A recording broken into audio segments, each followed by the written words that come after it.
Eu achava que isso não ia acontecer. Mas o vídeo de Cavaleiros do Zodíaco, na verdade, foi só o começo de uma nova série aqui no canal, que vai se chamar Pensa Comigo. Dessa vez, vamos falar sobre os problemas de ser bom, depois de ter feito uma bela discussão que foi pro nosso Spotify. Bom, no debate a gente começou tentando encontrar uma boa definição do que seria bondade. Isso foi um pouco difícil porque a gente acredita que se trata de um conceito subjetivo. Até porque todas as pessoas sempre acham que estão fazendo bem. Mesmo que elas infringam leis ou outras normas da sociedade, isso não é visto como errado por elas. Porque nesse caso elas não concordam com essas normas ou leis e elas vão achar que estão certas mesmo assim dentro do que elas acham que é certo, né? Apesar dos apesares, conseguimos uma boa definição de bondade, que toma como princípio a natureza egoísta do ser humano de maximizar a própria felicidade. Nesse caso, mesmo que todo mundo haja para tentar ser um pouco mais feliz, a pessoa boa é aquela que, mesmo assim, né, almeja minimizar o sofrimento dos outros com as suas decisões. E para isso existem duas formas de ser uma pessoa boa.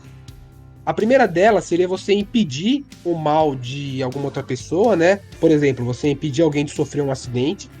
E a segunda forma seria deixar de escolher uma ação que você iria decidir por ela que faça mal para alguém. Então, por exemplo, se você deixasse de se aglomerar durante a pandemia para não prejudicar a sociedade e, no caso, a sua saúde também, né? Agora que sabemos o que é bondade, podemos pensar em uma pergunta: de quem é a responsabilidade de ser bom e de promover a bondade? Certo, teoricamente deveria ser de cada um dos indivíduos. O problema é que a gente não pode contar com isso, né? Porque o foco do indivíduo é a maximização da própria felicidade, então ele sempre vai agir para o próprio bem. Esse papel deveria ficar na mão do coletivo, ou seja, de um conjunto de vários indivíduos. A gente pode entender esse coletivo, e isso é uma metáfora que a gente fez lá no debate, como uma comparação com o próprio indivíduo. Porque assim, do mesmo jeito que você e eu somos feitos de células e órgãos que cooperam para a estabilidade do nosso corpo, cada pessoa também é uma parte que coopera para a existência do grupo em que ela se insere. Então, se a gente for parar para pensar, o coletivo não é muito diferente de uma pessoa isolada, ou ele não deveria ser muito diferente de uma pessoa isolada, tendendo a buscar sempre a própria felicidade e a própria estabilidade, para que assim ele possa se manter como um coletivo funcional. Isso mostra a importância da bondade para esse coletivo, porque ela funciona como uma forma de manter todas as pessoas em harmonia, para que elas possam trabalhar unidas, assim como as células do seu corpo. O coletivo pode promover a bondade de duas formas. A primeira delas seria um conceito da psicologia chamada condicionamento operante. Ele diz basicamente que a gente pode incentivar ou desincentivar alguns comportamentos de cada pessoa de acordo com a resposta que a gente dá para suas ações. Eu vou trazer como exemplo disso o nosso próprio caso sobre bondade. Então, se o indivíduo ele tem uma atitude bondosa, ele seria recompensado pelo coletivo ou, no mínimo, não seria atrapalhado por ele. Enquanto se ele prejudicar algum outro cidadão, alguma outra pessoa da sociedade, ele seria punido. E aí essa punição poderia ocorrer de duas formas. Ele poderia deixar de receber algo de valor, ou ele poderia receber um reforço negativo. Literalmente a palavra punição. Essa é uma forma simples, mas ela não resolve todos os problemas porque não atua no pensamento do indivíduo, que na verdade é a motivação para o comportamento. Então ele pode voltar a repetir essa atitude, né? Caso ele ache que a punição não vai ser muito grande ou não vai pesar tanto na sua vida. Outra forma, e essa mais eficaz que o condicionamento operante, mas que não anula, ela só serve para complementá-lo, é a educação. A partir dela, a gente pode atuar nos pensamentos, né? Como eu disse anteriormente, elas são as causas das ações. E é dessa forma que o Estado, dessa vez eu vou falar de Estado porque ele é o melhor representante para coletivo nesse caso, né? Já que ele é estruturado a ponto de poder fornecer uma educação para todo mundo, ele consegue mostrar através da razão quais são as vantagens de ser bom para os indivíduos. Porque o coletivo como um todo ganha com isso, inclusive as pessoas que pertencem a ele. Ou seja, beneficiando cada indivíduo e maximizando a felicidade de cada indivíduo também, além do coletivo como um todo. Isso acaba servindo como contraponto para o egoísmo individualista e incentiva a bondade de cada indivíduo. Certo. Aparentemente, conseguimos construir um bom modelo para regular a bondade, em que um coletivo mantém os indivíduos bons porque isso é vantajoso tanto para o grupo quanto para cada um dos indivíduos que o compõem. Mas eu acho que qualquer um de vocês aqui pode perceber que isso não se apresenta, isso não acontece de verdade, não é mesmo? A gente está enquadrado no famoso caso da teoria que é diferente da prática. Mas nesse caso é porque a teoria está errada. O grande problema da nossa metáfora é que os indivíduos eles têm a capacidade de decidir, ao contrário das células. Então imagina se cada órgão do seu corpo decidisse agir por conta própria, de acordo com o que eles têm vontade de fazer. Pois é, muito provavelmente cada um faria uma coisa e você morreria levando todos os seus órgãos junto. Apesar de não estarmos nesse caso extremo, a gente sofre desse mesmo problema de não estarmos em sintonia para a construção de um bom coletivo. Desse jeito, a gente, na verdade, acaba se apresentando como um organismo em que cada célula pode até cooperar com o corpo, mas só está ali para tirar algum proveito dele. Em outras palavras, nós somos um conjunto de pessoas que compõem um coletivo ruim, porque a consciência desse coletivo depende das ideias de cada um. E é daí que vem o problema, porque cada pessoa está presa a uma visão limitada do que seria a própria felicidade e daquilo que faz bem para ela, e não vê vantagem em se esforçar para criar uma boa sociedade. Assim nasce o problema da bondade, e a gente vai expressar ele por meio de uma tabela. Bom, aqui na tabela a gente vai fazer uma correlação, uma comparação entre as atitudes boas e más e as consequências que elas trazem para o indivíduo.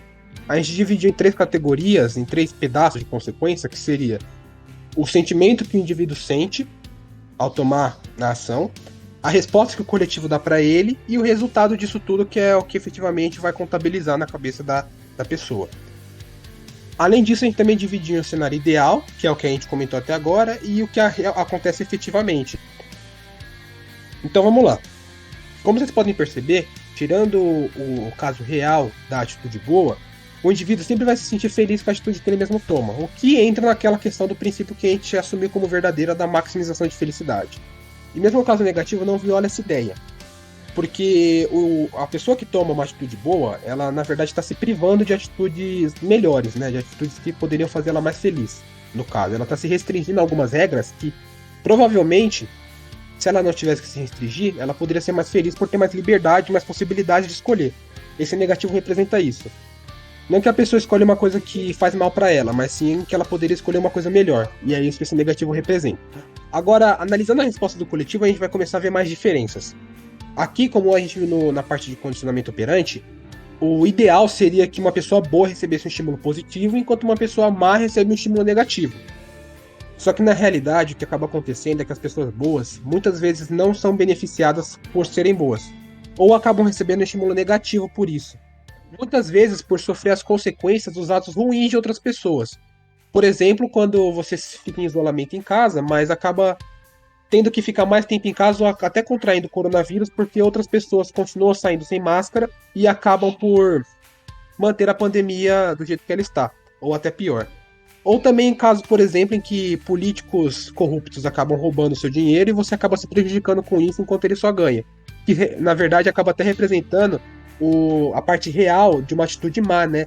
Em que muitas vezes o coletivo não faz nada para punir essa pessoa, ou até em alguns casos em que parte desse coletivo acaba dando um estímulo positivo, como uma aprovação. Como resultado, o que a gente acaba tendo era que, no ideal, o estímulo negativo do coletivo deveria tornar uma atitude má negativa. E o estímulo positivo do coletivo também deveria acabar trazendo uma recompensa ainda maior do que a própria atitude boa para o indivíduo, motivando ele a continuar desse jeito. Só que na vida real, como a gente acabou de comentar, não é isso que acaba acontecendo, né?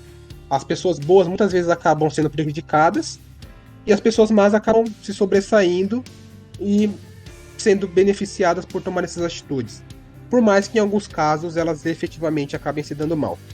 Agora que a gente sabe o que acaba acontecendo com quem é bom, eu posso responder a pergunta que está na thumb do vídeo. Não vale a pena ser bom. Pelo menos não enquanto você for bom sozinho. Isso é motivo para você se tornar uma pessoa ruim? Só se você quiser. Até porque eu não quis encerrar o vídeo só mostrando esse fato, porque eu tenho uma solução para resolver esse problema da bondade. Então vamos lá. Eu disse que não vale a pena ser bom sozinho, porque você vai apenas colher os prejuízos dos outros e deixar de fazer o que te faz feliz.